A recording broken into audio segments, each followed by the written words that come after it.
D'après Simbote na balandinyo soya émission na biso sécurité routière et la vie.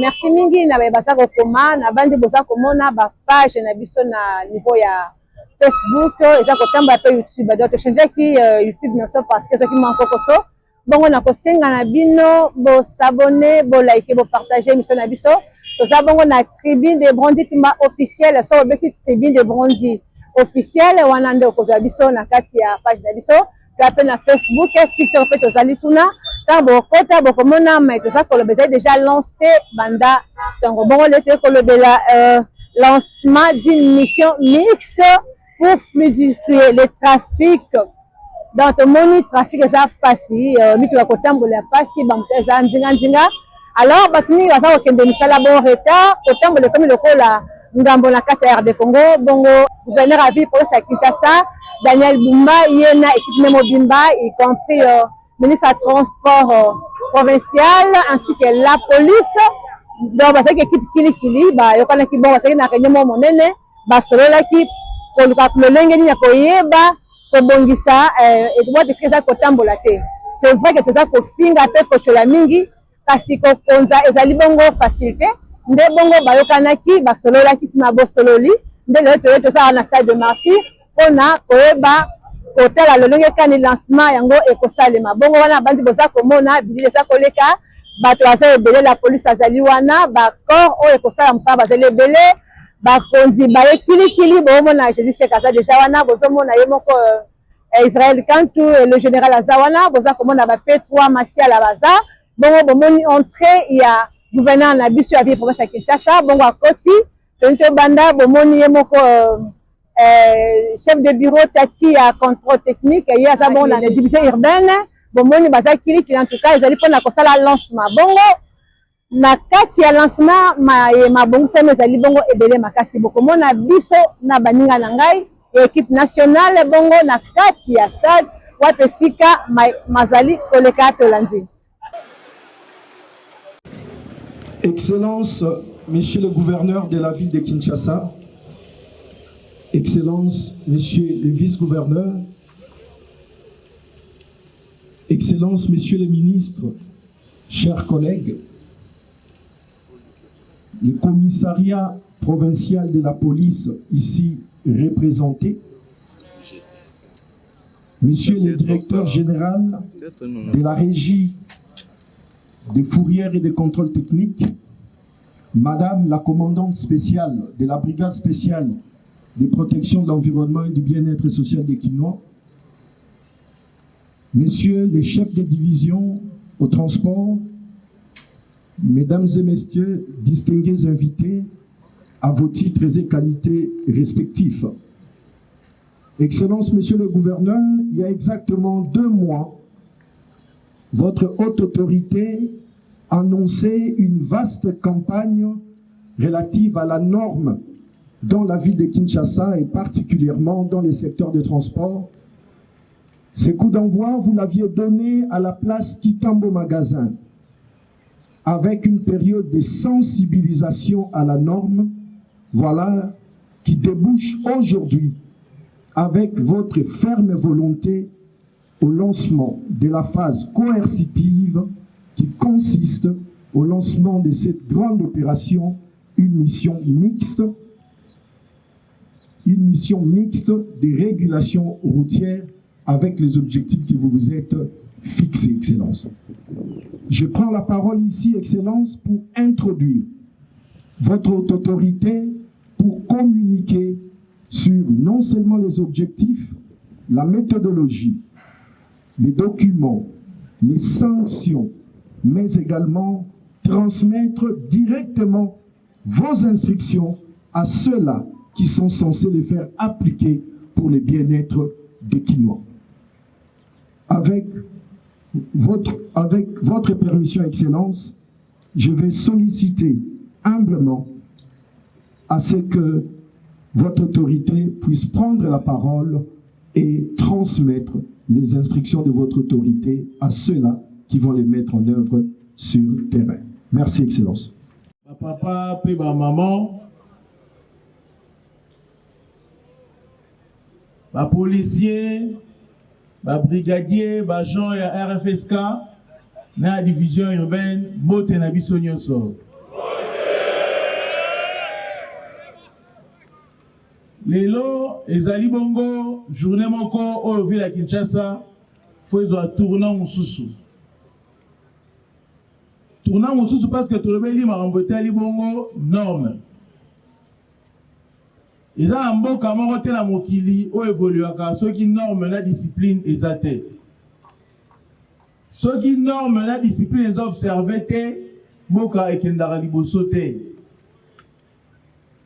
Biso nyonso awa toyebi lolenge désordre ezali bongo observé dans le secteur et le transport, plus particulièrement dans l'utilisation, il y a la réglementation, l'icolo et la ezali que nous avons observé. Ils ont disposé biso. N'a pas de problème, il y a le lingue ébélé. Parce que tu as observé normeté, insécurité routière et Mati Makasi. Les embouteillages qui vont avec, le désordre généralisé, même au niveau de parking et autres. De quitter le corps responsable pour continuer à côté la Kokoba. Il fallait un moment mettre fin et mettre stop à ce désordre. Parce que ceux qui désordent dans l'Anzela, tous allez comme vulnérables, naba makambwebele. Ils allez affecter productivité à ville. Donc, misala nenge sengeli ko salema ils affecté. Même qu'on disposer batu na ba risque olenge belé. Ambulance yuko bima pona etika mutu azo ba somoko rapide pas à la rétablir mais ceux qui désordre d'insécurité routière persister ba doit trouver même liwa. Ba okende classe. Si kozonga na retard cause à l'affaibli, nyonso wana ezali bongo ko affecter ko rendre infernal vie na katia vie na biso ya Kinshasa. Yango to bandaki nanu na campagne de sensibilisation pour la cette opération Oyato Sabato Sayo qui était une déclinaison justement il y a problématique il y a norme.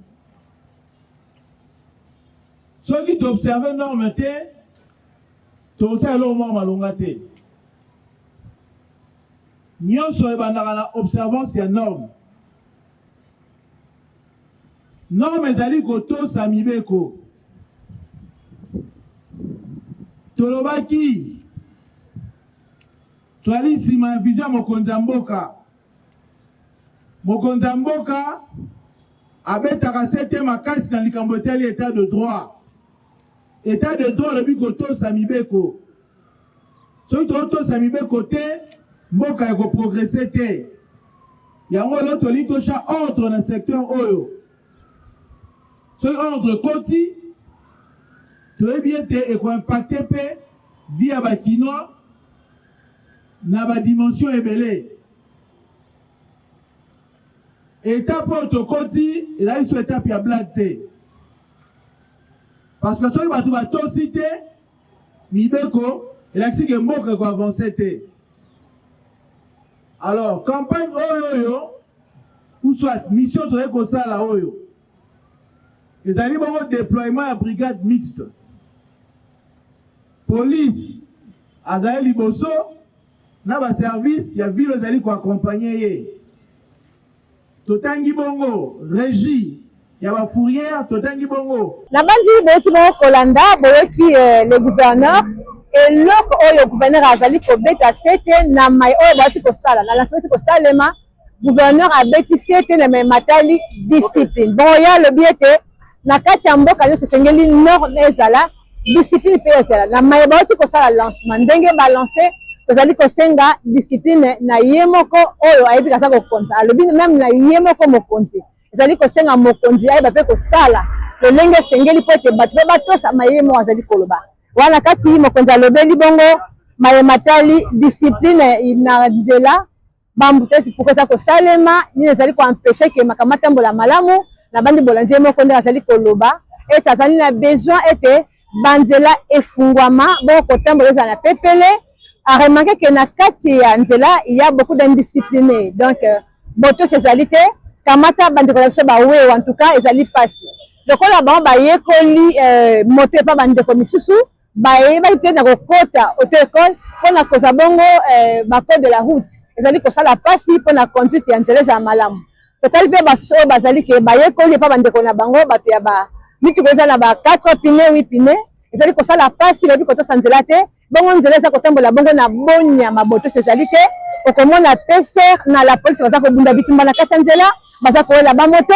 Et pourtant dans d'autres pays quand nous voyageons nous regardons tozomona que soki agent ya police atelemi liboso atieka mosapi boye moto ye moko te na pa okima te, mais chez nous c'est autre chose. Alors na kotala susi ya mwana mboka Daniel Bumba amonaki ezala malamu mingi kofandisa mibeko likolo ya mibeko mpo ete makambo matambola malamu. Bongo badéploye babrigade kilikili na bandi mokonzi alobi ete contrôle ya assurance ekosala ezali obligatoire. Ezali obligatoire contrôle assurance ekosalema na DG kasi je ne me trompe pas na bato oyo bacontrôle vignette na impôt ezali vignette ezali impôt sur le véhicule. Bongo yango ekosalema toza mpe na contrôle technique ezali na autorisation de transport l'équipe oyo mokonzi a présenté wana yango nde kosala mosala sur la chaussée. Alors balancer bato sur les 64 carrefours, alors injecté 3000 hommes. Mokonzi alobi ete oyo akotosa te en tout cas ekozala pasi mpona ye. Bongo opération oyo ezali kosalema banda janvier kino mois ya décembre. Nsima na kosalema ye wana baoyo baza na kati ya nzela oyo batie na nzela esengeli batosa mibeko. Bongo contrôle wana ekosalema na 3 phases. Balobi ete okoma ya baagent oyo batie na nzela ezosalema na 3 phases. Ya liboso ozokoma na 5h30 kino 12h basilisi. Deuxième équipe eza koya na 12h kino 17h basilisi. Troisième fois basa kokoma de 17h à 0h basilisi. Bongo kino ntongo basusu mpe baye. Bongo balobi ke carrefour ekokotikala polele te. Esika batie bino baagent ezala ya la police ezala ya transport ezala babrigade somoni wana soki batie na carrefour songolo bakuta toujours na carrefour songolo. Soki bakuti yo esika batieki oza te oyebi carrefour abatoki kote mosusu ekozala pasi po ete batika oki bongo yo kozala vraiment puni. Basengi na bandeko na biso bato baza komasa transport ndenge bolingi bato na biso bandeko na biso ya batransport en commun baoyo nyonso baza na ezaleli ya komasa transport ya ba 7000 francs kingasani zando ya ba 10000 francs kingasani kino ipen soki bakangi yo en tout cas bolimbi ezali te. Bongo mpona bandeko na biso bawewa bazali kotravaille likambo oyo po ete bapesa bino tarif esengeli. Ce n'est pas dit que bozali kokumba na ndenge na bino moko okotia transport ndenge ni parce que c'est loko na yo. Alors bakonzi balobi bakofixe transport par rapport ya batrajet bino bozali kosala na bandi bozala na bilili ndenge mayema za koleka. Topesi merci mingi na baye oyo bapesa kolanda biso. Merci mingi na bakonzi bandima expérience na biso na kati ya oyo esika. Merci mingi na cameraman na biso ya kanda Pedro Zoka, le groupe Magic Touch, le magicien noir. Topesi merci na la team na biso show. Topesi merci na Joka banga. Topesi merci na équipe na biso mobimba ya Magic Touch. Merci et à la prochaine. Bye. Qui es-tu, grande montagne devant Zorobabel? Tu seras aplani, le Seigneur posera la pierre principale. Au milieu des acclamations, gloire à Dieu, gloire à Jésus-Christ. La prière renverse toutes les forteresses, toutes les barrières.